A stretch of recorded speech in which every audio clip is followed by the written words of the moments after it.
everybody, welcome back live at Drew's house. Another edition. Hope everybody is doing well. We're back doing a Zoom show today. Sometimes I mix in one from the kitchen, doing a lot of studio shows again, which is nice. But it's also nice to be joined by a regular guest of the show here, Bill Burt, the sports editor from the Eagle Tribune. How are you, Bill? What's going on, my man? Hey, Drew. How's it going? Now it's now nice out, and so we got to make the transition. Baseball's here. In lacrosse, I don't want to shortchange anyone here, but track start. Everyone, the high schools have started. The colleges have already started. College baseball is already like 6 weeks old, I was down in spring training a little bit for a couple of weeks over the last really 2 weeks. So I've been down in Florida a little bit. So yeah, very busy. We had a great state tournament run. A lot of our local teams here in the Merrimack Valley did well. And honestly, throughout the state, I was surprised how really great this season was. There's probably a lot of things to talk about, but I really thought I was primarily doing a lot of the basketball, and both on the boys and girls side, and saw some great games, and very exciting. And it really was when you include everything, and I'm including the fans at games, it was a great year, great winter season. Did you notice a difference? I mean, you must have just noticed it as a spectator covering these games, just having people in the buildings. I mean, it's just electric. It makes all the difference, doesn't it? Yeah, the best part about high school sports is, in my opinion, are the student sections. They can get nasty as long as they don't, cross the line. I laugh at the chants. I was at the Andover Central girls Final Four game, which is a big rivalry game, even without the state tournament. The sophomore sensation, Ashley Dingus for Central, she struggled. And it was their first big state tournament game, and she'd scored 39 the week before. And she was, I could say this, she was bad. She was not herself the first half. And they did not relent. It was overrated, and it's probably the first time she ever saw. Well, I know whenever Andover and Central play, there's negative sort of voices, but this was in unison, loud, overrated, and she had a great second half, and they just fell a little short. But for me, this season, it wasn't just the playoffs; it was really the whole year. The fans went out. They were, they wanted to get out, tired of the masks, tired of everything. And it was just refreshing to see high school sports. Really, this year was more important than, I'll say, more exciting fan participation than it has been over the last 10 years. And I'm talking just the average games. State tournaments are even better. That's got to be you're right, pandemic, just people not taking it for granted anymore, right? Nope. It's just tiring. And, last year, it's funny. I went to they had a Merrimack Valley. They didn't call it title game, but, they had a 10-game season. There were no fans allowed at the games. And at the end, I could have gone. In fact, I did go to a couple games, but as the media, we sat in a seat, about a mile from the players. And there was literally, the two coaches yelling, and the players, no parents were allowed. And they call it like the Merrimack Valley Cup. It was some fake name just to say, hey, we did something. And it just, compare it to this, what I saw over the last really month. And I had a nephew that played for St. John's Prep, so I went to see a lot of their games too, and saw BC High, the state champ. So it was rocking. And this is what high school sports is about. Maybe this gives it a jump. Maybe this gives high school sports even a little boost. It's different in the spring, baseball and lacrosse, you get fans that stand around a stadium, but the indoor, the fall, it was as good as it's ever been. I was talking, you'll get a kick out of this. I had a last week's show, John Fanta, who covers the Big East and does some play-by-play, jumped on the show and took us into that venue in Buffalo where Providence played. And, there are a bunch of games where Providence got their win. And he said, you're not going to believe this, Drew, but you got to take a notice of this during the games today. He goes, the front row of the media, the people on the court, have to be wearing masks throughout the game. The people in the second row do not. Well, it's different. And like we're getting past it. So hopefully for all sports, I will say this. So, in Massachusetts, the high school tournaments changed. They changed really. It started in the fall, but we really got to see what the changes were in the winter, and that's because basketball, hockey, and track is a little different. But the wrestling was basically the same. But the state tournaments are now ranked 1 through whatever 60. You rank all the teams 1 to 60, and then when the state tournament comes, the top 5 teams get a bye. Then 5 plays 60, 6 plays 59, and I don't even think there were 60 teams, but you know what I'm talking about. And you could go to Springfield for your first round game, and people sort of complained about that initially. It's crazy. You take away the local rivalries. I thought it was fantastic. I thought, for Central Catholic to play Andover in the state semifinal for the girls, that was amazing. Usually they would meet the round before that, but here, they could have, based on brackets, could have met for a state championship. Think about potentially Andover playing Central girls or boys. That could happen someday, where 2 neighbors could play each other for a state championship, and then they'd probably have it at a local venue rather than a bigger venue, go to Boston or wherever, like the Songus, which is sort of close to us here. So in my opinion, the state tournament format is a big success. And remember, what the issue is, the old days, it was crazy. Your record was where you were seated, and you could have a 20-2 record, but played, 10 cupcakes, where this basically rated your games based on wins, based on your opponent's record, based on the margin of victory. People, complained about that.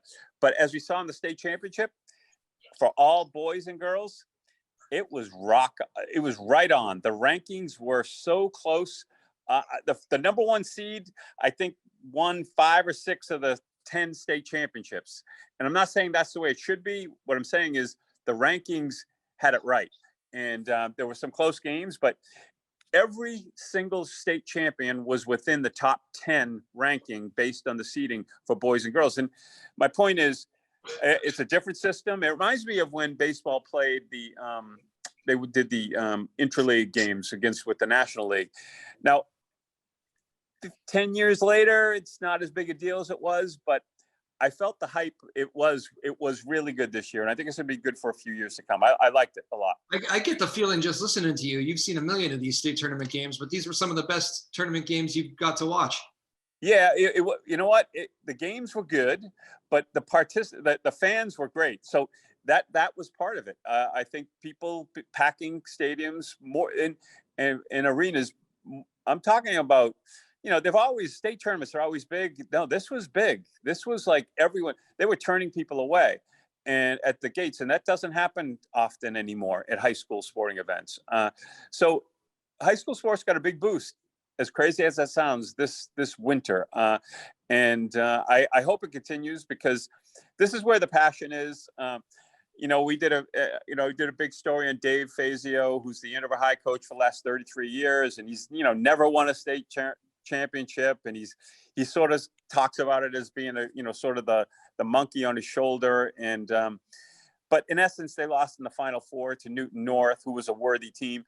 But when it was over, it was like, this is about fun. I think you got to stop saying it's people don't win titles, they're losers. It's not true. I think that's the best part about high school sports. You can move on quicker, and I see that. I saw it with the Andover High girls. They were the number 1 seed, and they lost in the state championship. But again, the excitement this year, it's, I've been doing this now 38 years. I put this right at the top. Yeah, I mean, because you get to cover everything. You do the pro sports, you've done college. I mean, but there is something unique about covering high school athletics. It's just a little bit different. It's local, and the athletes are more appreciative, of course. I can get any athlete or coach at any time. Literally, I can call them during school. They'll leave class and talk to you. That doesn't happen. When I'm in the pros, and, we get some access, but the access is usually a couple of minutes. And if you forget to ask a question, tough luck. I can sort of call the kid back. Hey, can you give me your number, coach? Can you have the kid call me back? It's a lot easier. And the better stories are for me, the human interest stories are when I'm one-on-one talking to somebody, and I like watching them perform, and then I like one-on-one, and I sort of, maybe get them a little bit in a not so comfort zone with questions, but then when they open up, and then the story, we did some big stories, some really interesting stories this winter that I can't do professionally or even in college, but specifically professionally, you can't do. Hey, you've seen some of these. We talk so much about these great playoff games. And again, we're joined by Bill Burt, the editor for the Eagle Tribune, sports editor. We've talked a lot about these venues here for these playoff games. I know during the lockout, the MIAA was talking a little bit, throwing around there about getting the maybe Fenway Park or the new Worcester place for some of these baseball finals. It gets a little bit tougher when there actually is baseball being played during the summer, I know. But how much of a reward is it to see the kids play at Gillette, see the kids play at the Garden? Fenway would be cool, wouldn't it? Yeah. So the only issue with that is, and it's like we could say soccer in the United States is going through it. When you play in these big arenas, you don't get the people on top of the action, which is really what makes events bigger and better. But the kids, the athletes will tell you they'll never forget it. Songus, great place to play, hockey or basketball. And the same thing with the Garden. Foxborough, I've been to, last 10, 15 now, heck, 20 years that Gillette, is it Gillette 2002, sorry. So it's been 20 years, and basically Kraft has opened the doors there. They obviously, they charge a price, but it's special. I'll tell you what, the games one of my favorite games were the Thanksgiving football games at Fenway Park. That's usually the couple nights, Tuesday and Wednesday before Thanksgiving. And we're getting more creative. We're getting more creative. The hockey games at Fenway, those New Year's games that the NHL plays, they open up opportunities for a week or two where the local schools can take over and play there as well. So I'm into that. I'm into creativity, and I'm into letting the kids, sort of get that, wow. What a place. I got to see, the Green Mile. That's where Babe Ruth used to play. That's where Roger Clemens pitched. That's where I just stood. And that happened a lot. A lot of kids were doing it. North Andover and Andover played football game this year. 1-point game, I think 27-26. Thanksgiving Eve, and probably one of the best experiences they'll ever have athletically. It is very true. I remember being a high school athlete this time of year, coming out of the winter sports season. For me, I was always getting ready for, I guess it would be tennis season for me. But I was always getting ready for the high school sport. And it was always one of my favorite times of year. It's like this school's winding down. The weather's getting warmer. Summer's right around the corner. It's the last sports season. All stuff's happening. March Madness, NHL playoffs are getting close. NBA playoffs, baseball's getting ready. It's like a great time of year for me. I always used to get very excited. So this is what you're basically saying is we all should move to Florida where you're outdoors. Because the point is, and I was down in Florida twice over the last month, and I was in the Tampa area. It was 88 degrees, 88 every single one of those 8 to 10 days I was there. And I woke up happy. I went to bed happy. And that's what you're talking about here in New England. We're finally going outside. Now we go outside. I like grilling out. I grill out even in the winter, but this is different. Now I sit out at the grill, and I'll bring my beer out on rather than run out to the grill and run back in. There's something about being outside, and that's what tennis represents. That's what outdoor track represents. That's what baseball and softball represent, and lacrosse. So we get in a good mood here because there's a lot going on, and there is something about March Madness, which sort of sets this. It's funny.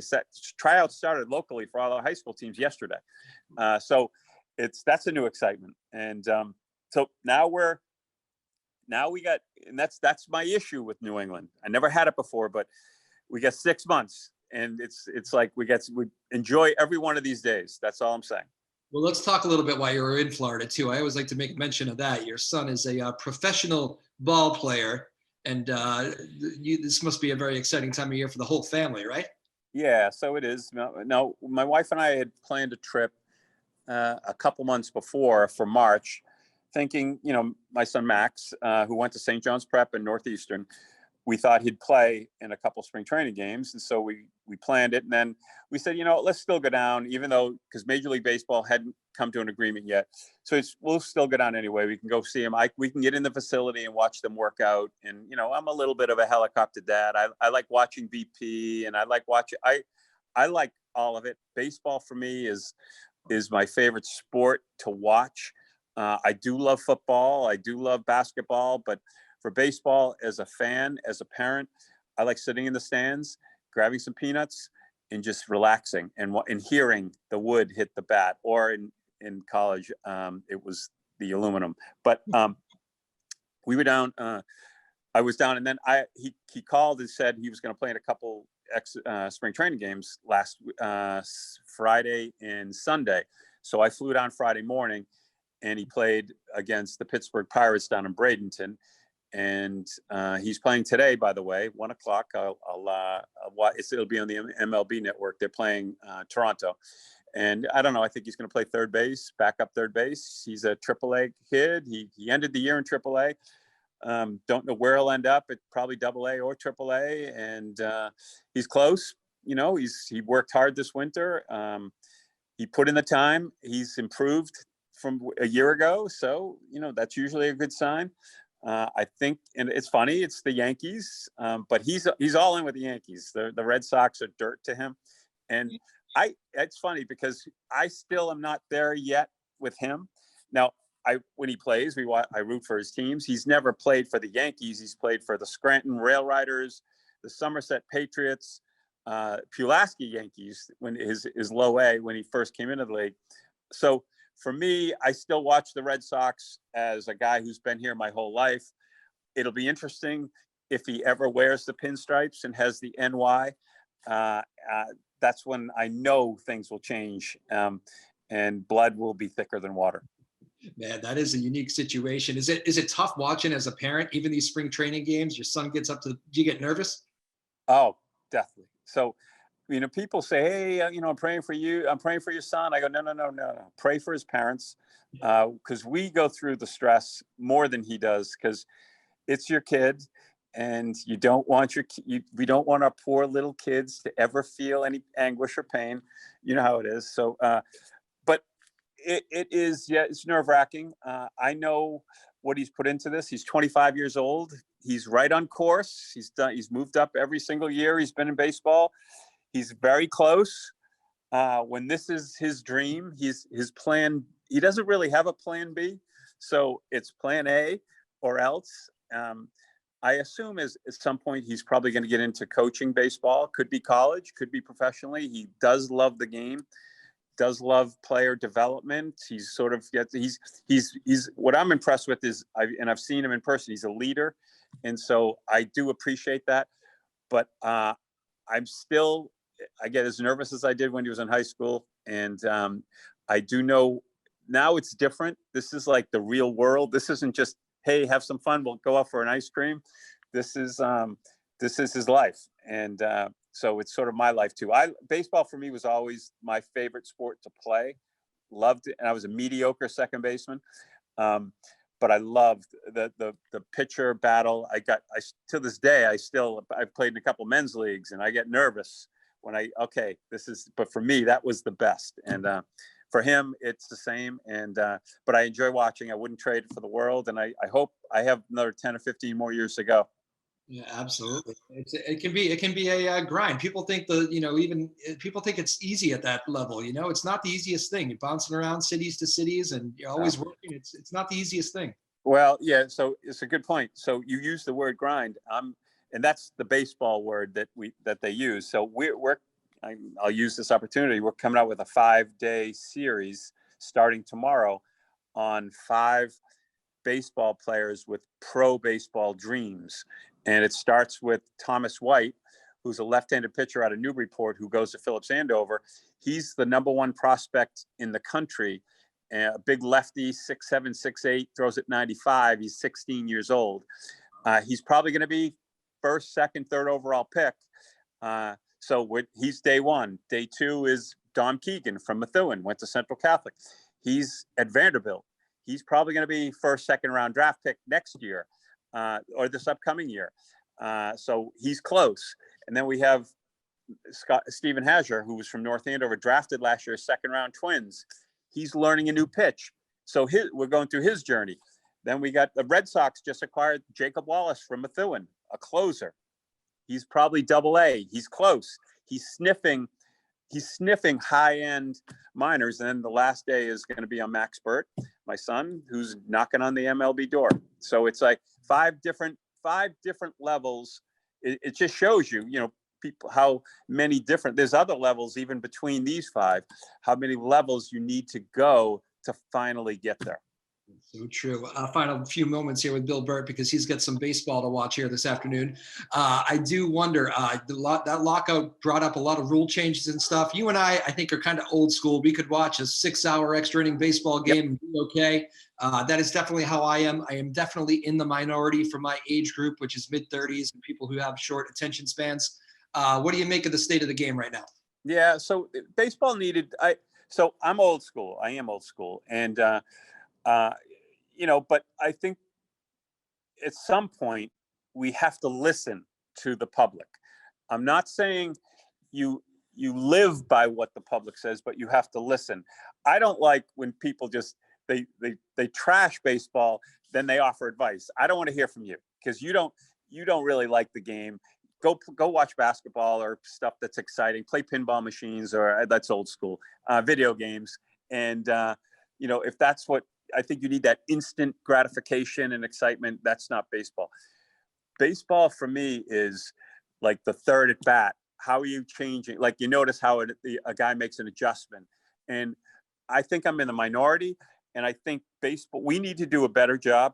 And I'm talking people that like baseball, people that run baseball, teaching the mental challenges that are fun earlier in the game. So we got to get kids in Little League, and we got to get them thinking more big picture of what the game really is about, to appreciate the game, not say, twiddle your thumb, your gum around your finger in the outfield and say, this is boring, because it's not boring. And so I am more like, I think baseball needs to, I'm not into the pitching clock, but I think we probably got to do some of those things. The DH, I'm on pro DH. I do like what having pitchers hit does.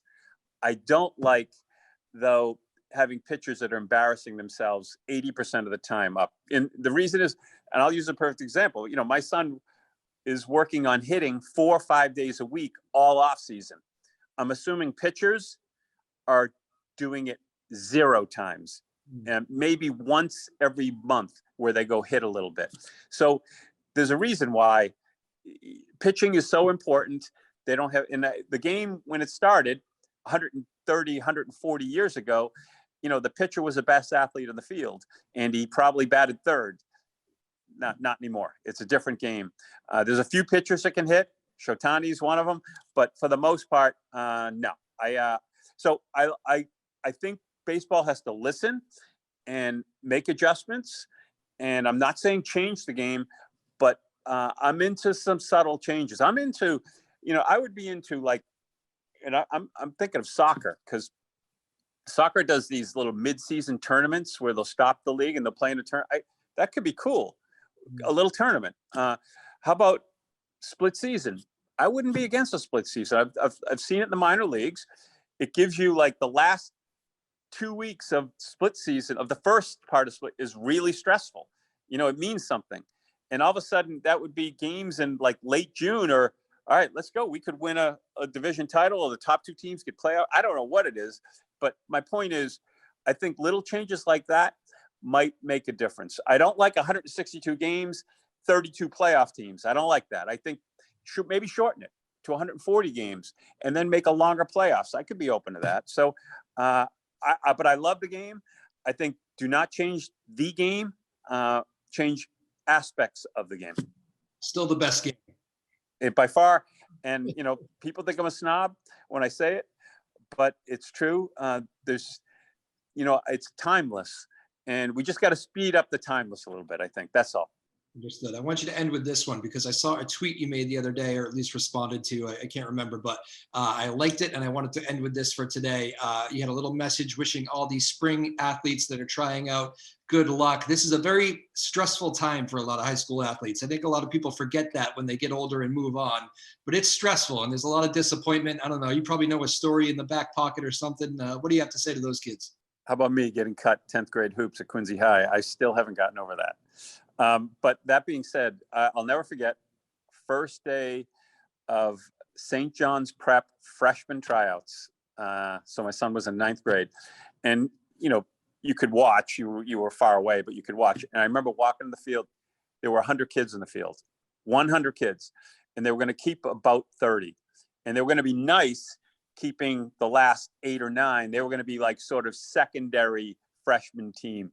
So 70 kids were going home after 3 or 4 days. And I remember seeing 10 catchers lined up with catcher's gear. Like, how do you decide out of those two? How are you going to cut 8 of those, 7 of those kids?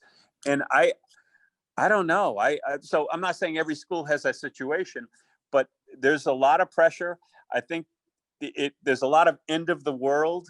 I'm doomed. And then what you realize is, no, you're not doomed. Some of the best track athletes started out as former baseball players who got cut. And even lacrosse players were former baseball players that couldn't hit a curveball. So these are stressful times, but I like cutting because I think it forces athletes to prepare. That's the lesson. You just don't show up and you just aren't handed spots on teams. You have to work for it. And that's why I like tryouts, though they're stressful. And I've been on teams where I've picked players, 6th, 7th, 8th grade hoop teams. I've done little league teams where we had tryouts, and I'm going, I'm going to have to tell that kid's pretty good, probably better than this kid, but doesn't really, what am I going to tell him? So, and that's the one thing, if you're going to cut a player, you got to tell him why. And I hate killing a dream, but it's usually the earlier, the better. Yeah, well said. Very good. I got the dog Henry is barking in the background. That is my cue to end it for the day. Bill Burt, the Eagle Tribune, always a pleasure, my man. Thanks for checking in and kind of kicking off the crazy time of year, the spring sports season. Here we go, huh? Yeah, great. Hey, honestly, a great winter sports season. My hat's off to Massachusetts athletes. Hockey was awesome too. St. John's Prep won a great game, 3-2, I think, in the final. But they did. I got to give the MIA credit, and they had a great winter season, and it was a great year for sports and our kids, and I'm very happy. Good stuff. Bill Burt, always a pleasure. Appreciate it, man. All right, Drew. Take care. Live at Drew's house, another edition. Thanks, everybody. Sarah Blackstone producing back at the studios in Newburyport. We appreciate it, as always, Sarah. Thank you. Time, everybody.